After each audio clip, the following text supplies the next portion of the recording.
혹시 성경에 마리아가 몇 명인 줄 아시나요? 별것도 아닌데 질문하죠. 저도 몰랐습니다. 별 관심이 없었거든요. 성경에서 마리아가 몇 명일까 별 관심이 없었는데 이번에 설교하면서 보니까 6명이 있더라고요. 꽤 많죠. 왜 이렇게 많을까 싶어져서 봤더니 그 마리아라는 이 사람이 예수님에서 굉장히 많이 가까이 있었어요. 6명의 이름이 있는데 그 중에 한 사람은 바울과 관련되어 있는 사람이고 나머지 5명은 다 예수님하고 관련이 되어 있는 사람이에요. 제가 좀 소개를 좀 해볼게요. 머리 한번 넣어 보실래요? 첫째가 누구라고요? 네, 예수님의 어머니 마리아가 있습니다. 두 번째는요, 막달라의 마리아. 제가 이 막달라라는 의자를 넣어준 이유, 소유격으로 막달라라는 말을 넣어준 이유가 여러분 혹시 오해하고 있을까 봐 그래요. 막달라라고 하는 지역에 살고 있는 마리아라는 얘기예요. 그래서 예수님의 어머니의 마리아는 우리가 동정녀 마리아 이렇게 얘기를 하죠. 사도신경에도 나오잖아요. 동정녀 마리아 이렇게 나오시고 예수님의 육신의 어머니 마리아. 이 막달라 마리아가 논란이 좀 많아요. 여러분 혹시 그 옛날에 TV 보셨죠? 그래서 문제가 됐던 막달라 마리아 사건 기억하시나요? 예수님의 최후의 만찬 중에 그 예수님 옆에 있는 그 예쁘장한 그 사람이 뭐 막달라 마리아다 이렇게 얘기해가지고 논란이 되던 다빈치 코드 같은 이렇게 문제가 있었었잖아요. 이 막달라 마리아는 예수님의 각별한 사랑을 받았던 건 사실입니다. 혹시 이 막달라 마리아가 어떤 일이 있었던 거 기억나시나요? 어땠죠? 7귀신 들렸다가 고침을 받았잖아요. 그렇죠? 막달라 마리아가 막달라에 살고 있는 그 마리아가 귀신이 들렸습니다. 근데 예수님을 만나고 이게 7귀신 고침을 받았어요. 그러니까 이 여인이 예수님에 대한 마음이 굉장히 애틋했습니다. 전생애를 두고 예수님 가까이에서 내가 정말 귀신 들려서 인생 쓸모없이 살 수밖에 없었는데 내 인생 예수님 만나고 바뀌었으니까 내가 주님을 위해서 살아야 되겠다 하면서 평생을 따라다녔던 이 여성이 막달라 마리아예요. 근데 이 여인이 예수님이 부활하실 때 처음으로 그 무덤에 올라갔던 여인입니다. 그리고 처음 부활한 예수님을 만났던 여인이 막달라 마리아예요. 근데 그러다 보니까 논란이 좀 많아 있었던 걸 봅니다. 그 다음에 이제 세 번째로 소개하고 있는 그 마리아가 있죠. 읽어볼 수 있나요? 시작. 야고보와 요새의 어머니며 글로바의 아내인 마리아. 야고보가 큰 야고보, 작은 야고보 이렇게 나눠져 있어요. 근데 여기는 작은 야고보입니다. 그 어머니는 마리아가 있어요.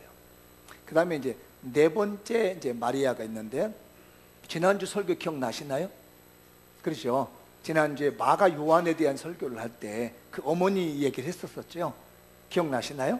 네, 그 마가 요한의 어머니가 또 마리아예요.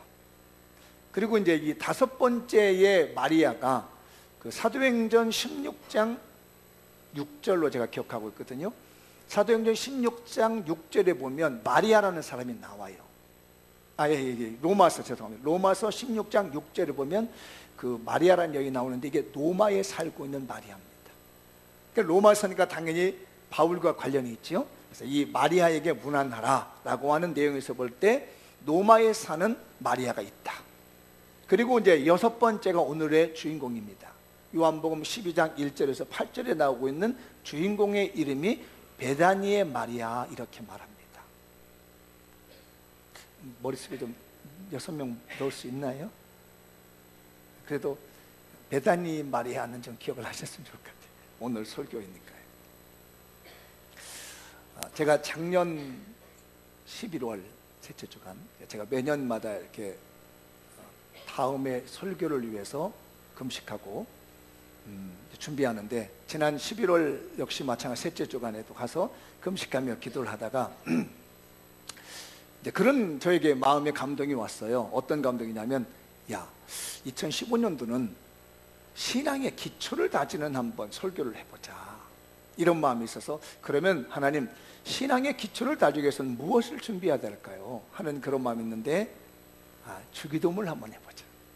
그래서 1월부터 3월까지 제가 매주마다 주기도문 설교를 했습니다. 그거를 이제 정리하고 났는데, 그러면 신앙의 기초 중에 정말 개인적인 생각을 하게 되는 겁니다. 교회 전체적인 것보다는. 그렇다면 내가 지금까지 50년 넘게 신앙생활을 하면서 내 삶이 어떤 분의 영향을 받았는가를 생각하게 됐어요. 뭐 주변 사람들이라기보다는 성경에서 나에게 어떤 영향을 미쳤던 영적 멘토와 같은 역할을 해서 나를 세워준 신앙의 인물들이 누구일까, 이런 마음이 들어요. 그러니까 내 신앙의 기초를 잡아준 성경의 인물들이 누군가를 생각했습니다. 그리고 이제 기도를 하고 있는데 제 마음에 이렇게 한 사람씩 한 사람씩 떠오르기 시작합니다. 그걸 적었어요.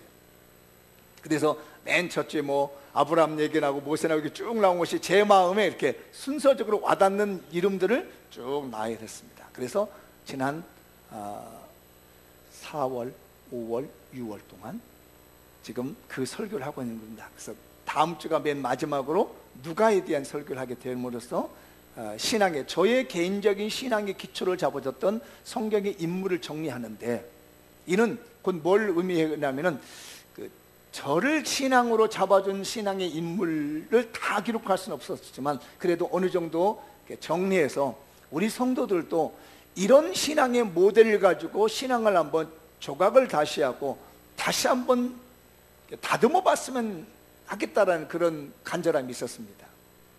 그래서 그 순서에 따라서, 제 마음에 감동이 되는 순서에 따라서 쭉 정리를 했는데, 지난 금요일 날이에요. 엊그제. 저는 이제 금요일 날이 되면 여기 단에서 통성으로 오늘 주일 설교를 놓고 이제 기도를 하는데, 갑자기 제 그런 생각이 들어요. 마리아 선교회가 이번 달 기도회를 주관하고 있고, 오늘 오후 예배 헌신 예배가 마리아 헌신 예배인 거예요. 제가 교회에서 이제 마리아 선교회라는 이름을 만든 배경이 베다니 마리아였거든요. 다른 마리아가 아니라. 그래서 마리아의 헌신 예배가 있는 오후 예배인데, 제 신앙의 기초를 잡아준 그 신앙의 인물 중에 마리아 선교회를 만들었던 그 베다니 마리아에 대한 말씀이 공교롭게도 오전 설교에 만들어진 겁니다. 금요일날 저녁에 기도를 하다가 이야, 이거 정말 하나님의 그 놀라운 은혜가 있지 않는가. 여러분들은 어떤지 모르겠지만 저는 마음이 이렇게 어떻게 표현할 수 없는 그 은혜와 기쁨이 이렇게 터져 나오는 겁니다. 그래서 어제도 이렇게 준비하면서, 야, 이거 오늘 한번 기대해 볼 만하겠다. 사랑하는 우리 마리아 선교회 여러분과 우리 모든 교인들이요, 하나님께서 오묘하신 섭리와 계획 속에서 우리 교회의 말씀의 사역을 이끌어갈 것이고, 우리 교인들 이끌어가는 걸 볼 때 오늘 하나님의 말씀을 잘 새겨드는 자에게 하나님의 그 남들이 알지 못하는, 나만이 알 수 있는 그 오묘하고 깊으신 하나님의 은혜와 은총이 이 자리에 모인 자들에게 분명히 주실 거라는 것을 저는 확신하고 있습니다. 여러분들도 그런 기대감을 가지고 말씀을 한번 대해보십시오. 제가 느끼고 있는 이 하나님의 예민한 그 느낌과 감각, 감동들이 오늘 이 자리에 앉아 계신 여러분들에게도 좀 인식이 되어가지고 그 하나님이 나를 향하신 그 오묘하신 계획과 그 느낌을 느끼고 체험하고 감동받고 가는 그런 말씀의 시간이 꼭 되셨으면 합니다. 그 예배의 시간이 되셨으면 좋겠습니다. 그래서 제가 이제 오늘은 그 베다니 마리아에 대한 말씀을 가지고 좀 나눠볼 거예요. 그래서 이런 본문을 읽다가 이런 정리를 해봤습니다. 읽어볼까요? 시작. 신령한 감동으로 헌신합시다. 한 번 더 시작. 신령한 감동으로 헌신합시다. 아마 신앙생활을 하신 몇 년 정도 하신 분들은 우리 교회뿐만 아니라 다른 교회에서도 분명히 이 마리아의 헌신을 들어보셨을 겁니다. 그래서 어떤 분들은 이 설교를 은혜롭게 들은 분도 있을 것이고, 어떤 사람도 부담스럽게 들을 수도 있었는데, 제가 오늘 본문을 이렇게 보다가 이야, 이 마리아가 가지고 있는 신령한 감동이라는 것을 나도 받았으면 좋겠다. 이 마리아가 살고 있는 곳이 베다니입니다. 베다니라는 뜻이 어떤 뜻을 가지고 있냐면요, 고민이 있는 자, 고민이 많은 자, 이런 뜻을 가지고 있어요, 베다니가. 그리고 가난한 자, 이런 뜻을 가지고 있는 것이 베다니예요. 그러니까 생각해 보니까 이 두 개를 뜻을 합쳐 보니까 어떤 말을 만들자면요, 가난해서 고민이 많은 사람, 그 사람들이 모여 살고 있는 곳이 뭐라고요? 베다니예요. 그러니까 이 마리아가 살고 있는 곳은 고민거리가 많은 사람이 있는데, 그 고민이 가난해서 고민한 사람들이 모여 있는 곳이 베다니 마을입니다. 그래서 예수님이 거기서 만난 사람들 보면 나병 환자라고 하는 그 시몬도 이 베다니에서 만나거든요. 그러니까 나병 환자가 살고 있다고 한다는 것은 그만큼 그 지역이 낙후됐다는 얘기입니다. 사람들의 손길이 잘 안 간다는 얘기입니다.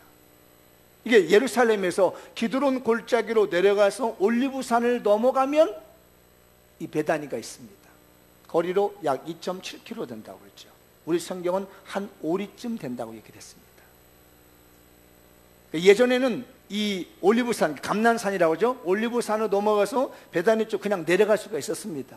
근데 제 기억은 1990년대 후반부에서 이스라엘 정부가 다 이걸 벽을 다 막아버렸습니다. 여리고도 가면 이제 그 어떤 박아서 다 신분 검사해야 되고, 베들레헴 들어갈 때도 다 신분 검사해야 되는데, 역시 이 올리브산에서 내려가는 그 길을 막아가지고, 전에 한번 가니까 버스로 내려가면 뭐 한 20분, 10분 정도 걸어 내려갈 수 있는 그런 거리를 갔다가 차로 1시간인가 돌아가지고 그 벽 때문에 베다니를 갔던 기억이 납니다. 근데 이 동네가 그러니까 걸으면 오리이기 때문에 멀지 않는 거리죠. 근데 이 거리를 성경을 제가 이렇게 여러분도 자세히 보면 알겠지만, 사복음서를 보면요, 이 베다니에 있는 마리아의 집, 그 가족이 있습니다. 누구냐면 제일 큰 오빠가 나사로예요. 그리고 그 언니가 마르다입니다. 근데 사복음서를 다 뒤져보고, 혹시 여러분들이 성경을 보다가 그런 거 있으면 저한테 좀 일러주십시오. 제가 아직 그걸 발견을 못 해봤습니다. 혹시 문헌이라도 보면 저한테 일러주십시오. 어떤 일이냐면 아빠 엄마가 안 나타납니다. 이 마리아의 엄마 아빠가 안 나타나고요, 마르다 이 나사로의 엄마 아빠가 안 나타나요. 그냥 오라버니는 나사로하고 언니 마르다하고 막내 동생인 마리아가 사는 걸로만 나타나요. 그런데 성경 사복음서를 보면 다른 곳은요, 예수님이 몇 번 방문한 그 어떤 흔적이 안 나옵니다. 근데 이상하게 이 베다니에 있는 마리아의 집은요, 우리 주님이 여러 번 간 기록이 나옵니다. 그 중에 여러분들도 기억하고 있을 건데, 누가복음 10장 38절에서 42절의 내용을 보면 예수님께서 그 마리아의 집을 방문한 사건이 기록되어 있습니다. 어떤 사건이냐면 이런 내용이에요. 예수님이 방문을 하셨는데 마르다는 부엌에 가서 음식을 준비하고 있습니다. 근데 마리아는 뭐하고 있냐면 예수님하고 앉아서 이야기하고 있는 거예요. 그러니까 이 마르다가 예수님에게 말합니다. 예수님, 내가 지금 굉장히 바쁘니까 저 마리아를 좀 보내주셔서 내 좀 일을 좀 도와주게 해주십시오. 이렇게 부탁을 하니까 예수님이 말합니다. 너 음식 잘하니까 너는 그 일 잘하잖아. 너 그 일 하고 있어. 나오면 혼자 심심하잖아. 네가 음식을 만들어서 가져올 동안에 나는 마리아하고 이야기를 잘해야 되겠다. 심심하다는 표현은 없어요. 본문의 분위기가 그렇다는 거지. 마리아는 굉장히 이렇게 예수님과 친근하게 이야기를 잘해요. 오늘 본문도 보면요, 잔치를 벌였는데 마르다는 뭐 하고 있냐면요, 음식을 만들고 있다고 얘기합니다. 아까 읽으셨죠? 마르다는 음식을 만들고 있고 마리아는 뭐 하고 있어요? 가서 향유를 가져오고. 누가 이 얘기하고 있어요 지금은? 나사로가 지금 예수님하고 얘기하고 있잖아요. 12장에 보면 그렇죠? 그러니까 마르다가 음식 준비하는데 두 여인이 음식 준비하고 있는데 예수님이 멀뚱멀뚱 앉아있기가 뭐 하잖아요. 저도 그럴 것 같아요. 어디 신방 갔는데 두 분이 막 음식 준비한다고 있으면 나 혼자 멋쓰게 앉아있기도 뭐하고, 그 누군가가 내 옆에서 이런저런 얘기해주고 나도 지금까지 있었던 얘기를 하면 그 분위기가 편안해진다는 얘기예요. 그러니까 이 누가복음 10장에 있는 사건 속에서 마르다는 음식을 잘해. 음식에 뭐 어떤 달란트가 있는 것처럼 음식을 굉장히 손빠르고 잘하고, 마리아는 그거보다는 예수님 앉아서 이야기하고 분위기 풀어주는 사람, 분위기를 잘 풀어주는 이런 여인으로 있다 보니까 예수 말합니다. 너는 음식 잘하니까 너 하고, 마리아는 나하고 말하는 것을 좋아하니까 좋은 걸 선택했으니까. 이렇게 편안하게 예수님이 이들과 대화를 나눕니다. 이야기를, 그 내용을 보면 굉장히 예수님이 두 여인과 친근감 있게 편안하게 대하는 걸 보게 돼요. 그리고 지금 요한복음 11장, 12장 앞에 11장 사건에 보면 어떤 일이 벌어지냐면 이 오빠가 죽었습니다. 생각해 보니까 이 큰 오빠를 의지하고 있는 두 자매가 지금까지 이 가난한 동네에서 살아온 거예요. 근데 이 큰 오빠, 집안의 대들보와 같던 이 큰 오빠가 죽었어요. 나사로가. 요즘은 이제 상황이 좀 바뀌었지만 예전에는 그래도 남자가 딱 틀을 잡고 있어야 되잖아요, 집안에. 그러니까 이 큰 오빠가 집안의 큰 기둥이라는 거죠. 그래서 이 오빠를 의지하고 이 두 자매가 의지하면서 그 어려운 가난한 동네에서 살아왔는데 어느 날 갑자기 그렇게 아끼고 사랑하는 이 집안에 큰 오빠가 딱 죽었다는 소식을 예수님이 들었습니다. 그래서 예수님이 내가 이 나사로를 살려주러 간다. 물론 깨운다고 얘기를 했지만 살려주러 가야 되겠다. 그러니까 예수님이 오신다는 얘기를 듣고 마르다는요, 문 밖에 뛰어나가서 기다리고 있는 겁니다. 우리 예수님이 언제 오실까? 근데 마리아는 집에서 집을 지키고 있습니다. 그래서 문 밖에서 서서 마르다가 예수님을 기다리고 있는데, 이 마르다가 예수님이 좀 빨리만 오셨으면 안 죽었을 텐데요. 그러니까 그래요. 네 오빠가 산다.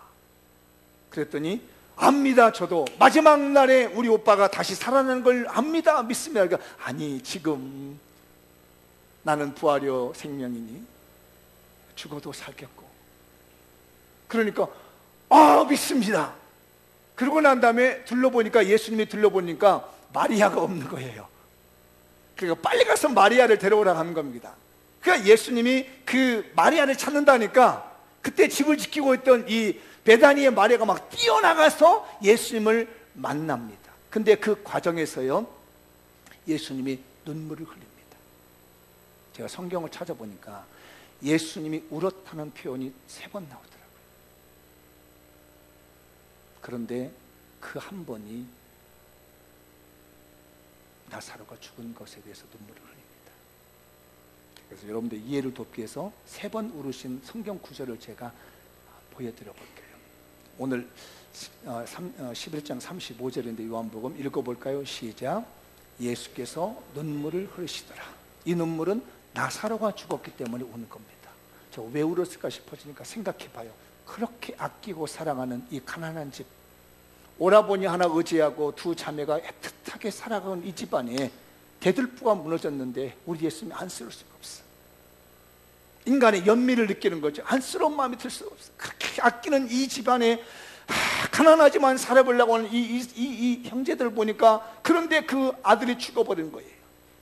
너무너무 가슴이 아파서 이 나사로의 죽음 앞에 눈물을 흘려줍니다. 그 다음에 두 번째, 누가복음 19장 41절이네요. 시작. 가까이 오사 성을 보시고 우시며. 이건 뭐냐면요, 예루살렘 성을 보고 눈물 흘리는 겁니다. 왜? 예루살렘 성이 무너질 걸 보셨거든요. 그러고 난 다음에 정말로 AD 70년경에 로마의 티투스 장군에 의해서 이 성이 무너져 버립니다. 우리 예수님에 대한 보통 AD 한 33년 이 어간이기 때문에 예수님이 이 눈물을 흘리고 있었던 한 40여 년 후에 정말로 이 성이 무너져 버린 거예요.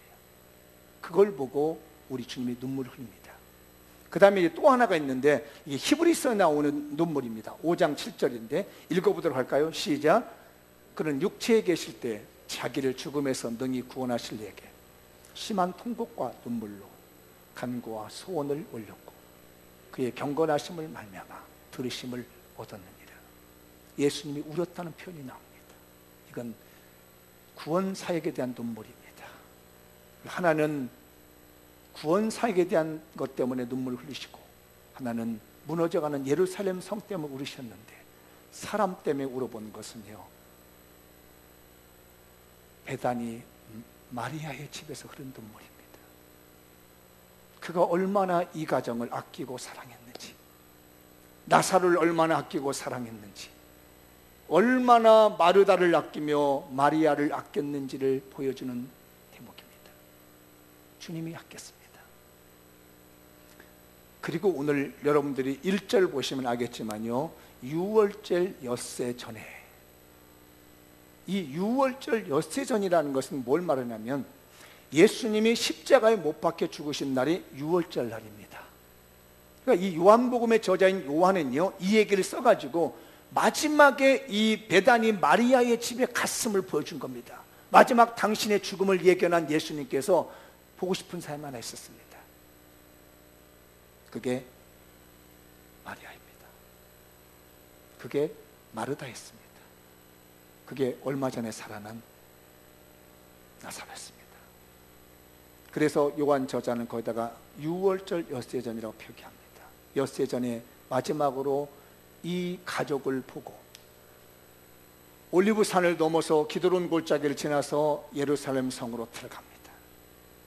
그렇게 하려고 이 가난한 집에 와서 이들을 만난 거예요. 그런데 놀라운 일이 벌어졌습니다. 이 마리아에게 그게 보인 겁니다. 아, 우리 예수님이 돌아가셨구나. 죽었다가 살아난 나사로도 몰랐습니다. 그렇게 음식을 잘하고 뛰어나게 했던 이 마르다도 알지 못했습니다. 그런데 마리아에게 신령한 감동이 왔습니다. 아, 우리 예수님이 여기서 마지막이구나. 그걸 요한은 말해주고 싶었던 거예요. 그래서 유월절 엿새 전이란 말을 씁니다. 그것을 우리 예수님이 정확하게 짚어줍니다. 그가 마리아가 신령한 감동을 받아가지고 지금 헌신하고 있다라는 것을 우리 예수님의 말씀 속에 일러주죠. 그게 12장 7절이에요. 읽어볼까요? 시작. 예수께서 이르시되 그를 가만두어 나의 장례할 날을 위하여 그것을 간직하게 하라. 예수님 이야기입니다. 지금 마리아가 보여주고 베다니 마리아가 보여주고 있는 이 헌신은 장례 준비하고 있다 이게예요. 그러니까 예수님은 신령했기 때문에 물론 당연히 알겠지만 이 마리아에게는 그 신령한 감동이 왔습니다. 아, 우리 예수님 여기서 끝이구나. 사랑하는 우리 성도들이요, 오늘 이 신령한 감동이 여러분의 것이 되길 바랍니다. 우리의 자녀들을 바라볼 때 이들에게 신령한 감동이 있어. 나에게 우리의 사업을 바라볼 때, 하나님께서 주신 기업을 바라볼 때 나에게 하나님이 신령한 감동을 주시고, 내 인생을 바라볼 때 내가 하나님을 위해서 헌신하며 하나님을 위해서 살아가려고 할 때에 아무도 알아차리지 못하는 하나님의 신령한 감동을 주셔서 그 일을 예견케 만드시고 그 일을 위해서 헌신하게 만드시고 그 일을 위해서 내 몸을 들을 수 있고 내가 가진 것을 들을 수 있는 헌신자의 은혜가 오늘 말씀 듣는 우리 성도들에게 있길 바랍니다. 이 신령한 감동, 주변의 사람 아무도 느끼지 못했는데 이 여인이 느꼈습니다. 베다니에 살고 있는 이 마리아가 이 감동을 느끼고 자기의 가장 소중한 것을 주님께 드리는 감동이 있었어요. 우리 성도들이요, 매일 삶이 하나님의 신령한 감동 속에 사시길 바랍니다. 두 번째를 한번 볼게요. 읽어볼까요? 시작. 헌신의 기회를 잡읍시다. 한 번 더 시작. 헌신의 기회를 잡읍시다. 본문 말씀을 보면 이런 말씀이 나옵니다. 나드 한 근의 향유를 예수님의 발에 부었다. 그리고 머리털로 씻었다. 읽어볼까요? 3절이네요. 시작.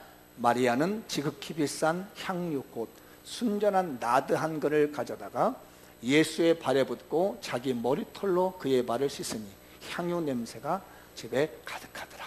오늘 이 말씀 속에서 두 개를 관심 있게 봐야 됩니다. 그게 뭐냐면요, 향유라고 하는 것과 머리털이라고 하는 단어에 관심을 둬야 됩니다. 이 향유는 어떤 거냐면 나드라고 하는 이 향이 히말라야에서 나온답니다. 히말라산의 향이 제일 좋대요. 근데 여기 사용되는 것이 모든 성경학자들은 히말라야산 나드 향이라고 얘기를 해요. 근데 이 향이 굉장히 잘 날아가 버립니다. 뚜껑을 열면 금방 날아가 버린다는 거예요. 그래서 한 번 뚜껑을 열면 한 번 틀고 끝나는 겁니다. 그래서 밀봉을 잘 해놓는 겁니다. 당시는 그 밀 있죠, 밀, 그 벌이 만드는 밀, 그걸로 이렇게 딱 막아놓는다는 거예요.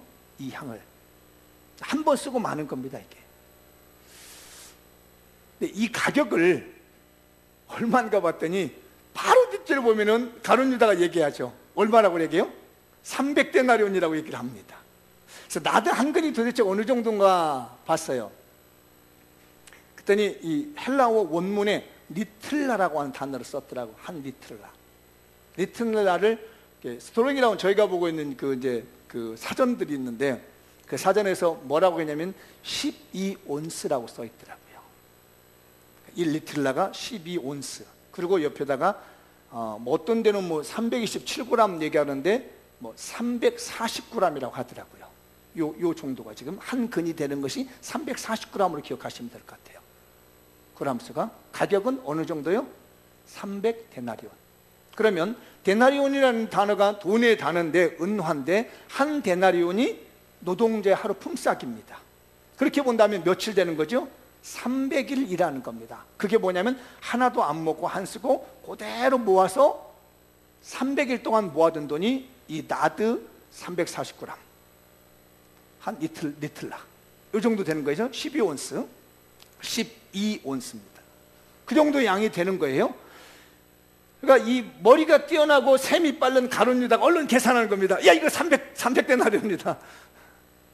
가격이 굉장히 큽니다. 가난해서 고민인 사람이 살고 있는 곳에 300데나리온 되는 돈.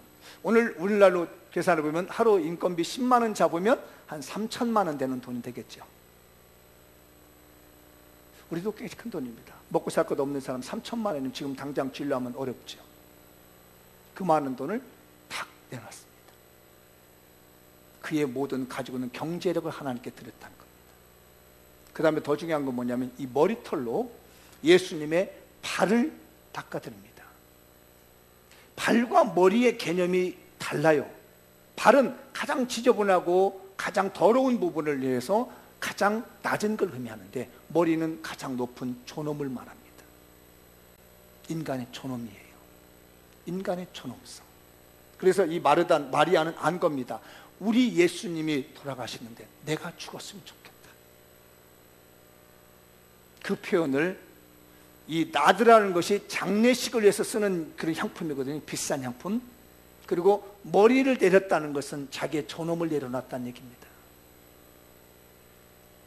자기 마음에는 예수님이 얼마 전 있으면 돌아가실 것 같은데 차라리 내가 죽었으면 좋겠다. 예수님이 사시고 내가 죽었으면 좋겠다는 마음을 가지고요, 자기 존엄을 내려놓는 겁니다. 자기의 가장 소중히 여기는 모든 것들을 다 하나님께 내려놓는 겁니다. 인생에 딱 한 번. 여기 20대 청년들이 있습니다. 20대 청년 다시 안 옵니다. 한 번 있는 겁니다. 여기 30대 분들이 있습니다. 30대 가면 안 옵니다. 40대 분이 계십니다. 40대 가면 다시 안 옵니다. 50대 되신 분들이 계실 겁니다. 이 50대 가면 다시 안 옵니다. 60대, 70대 한 번 가버린 내 존엄한 인생은 오지 않습니다. 한 번 깨뜨린 향유는 다시 쏟아부을 수 없습니다.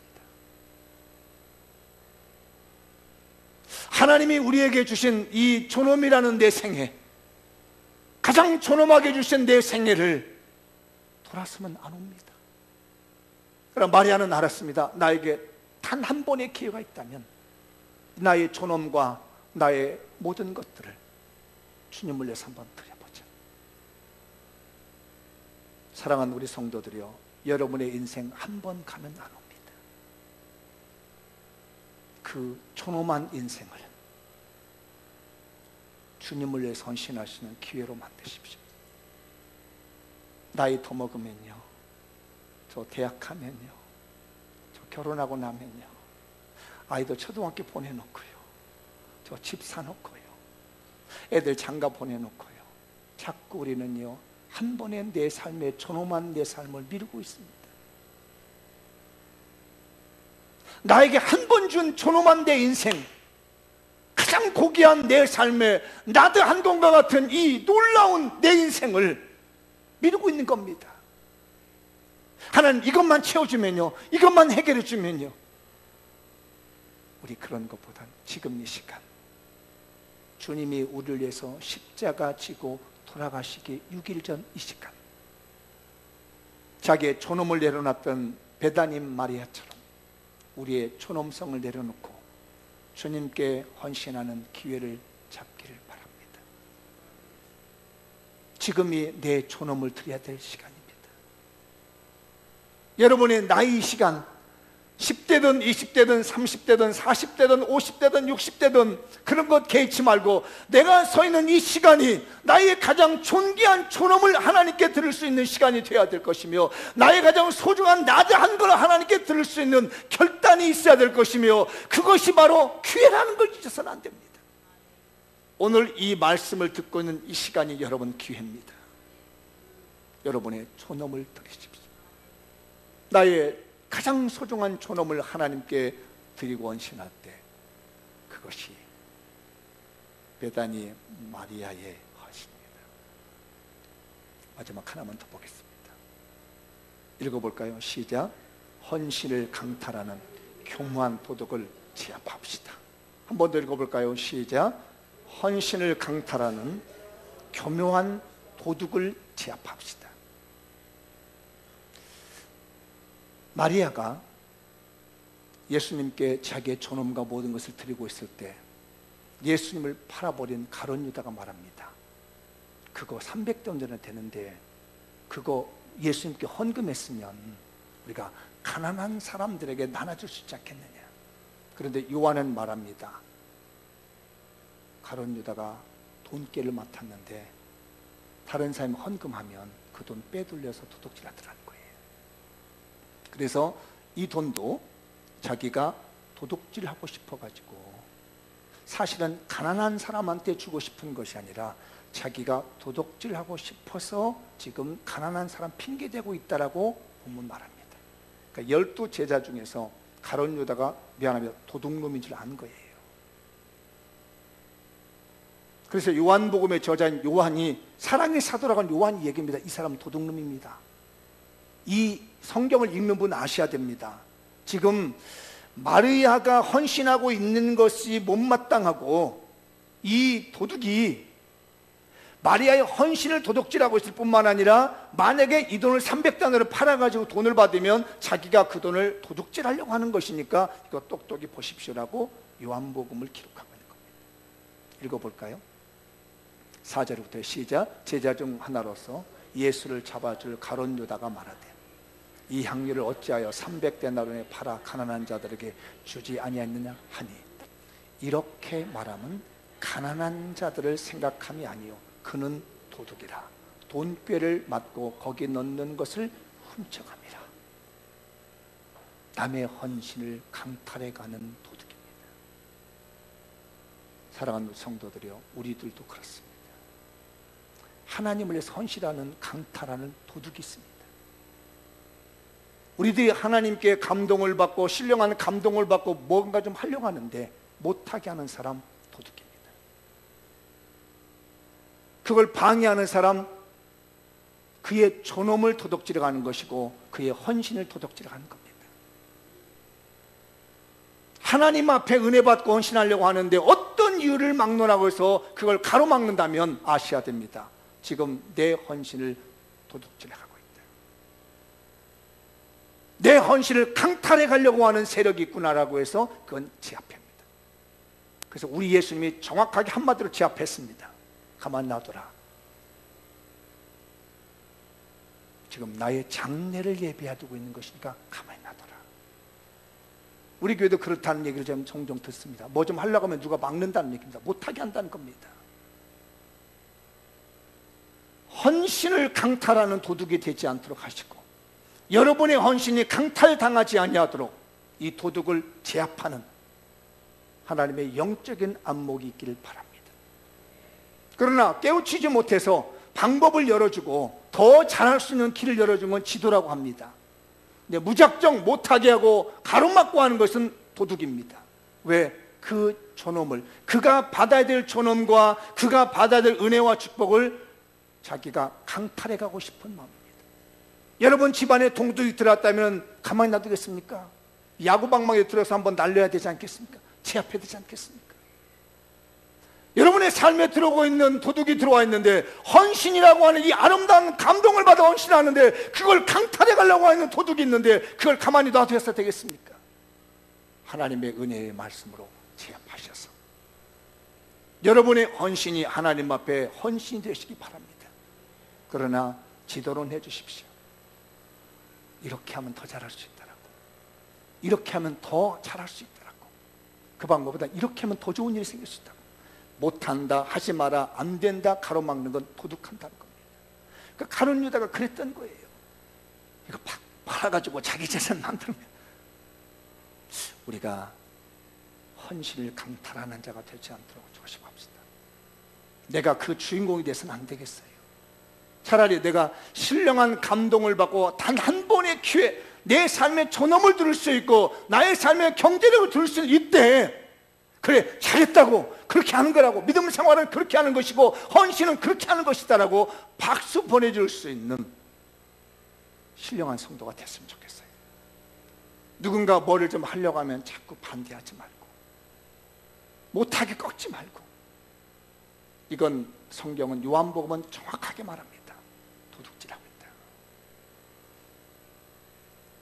아무쪼록 여러분의 헌신이 천국에서 해같이 빛났으면 좋겠습니다. 지금까지 해온 여러분의 모든 삶의 헌신들, 모든 아름다운 것들이 하나님 앞에 섰을 때 천국에서 해같이 빛날 수 있는 그런 베다니 마리아의 헌신이 되길 바랍니다. 마무리 한번 쳐보겠습니다. 읽어볼까요? 시작.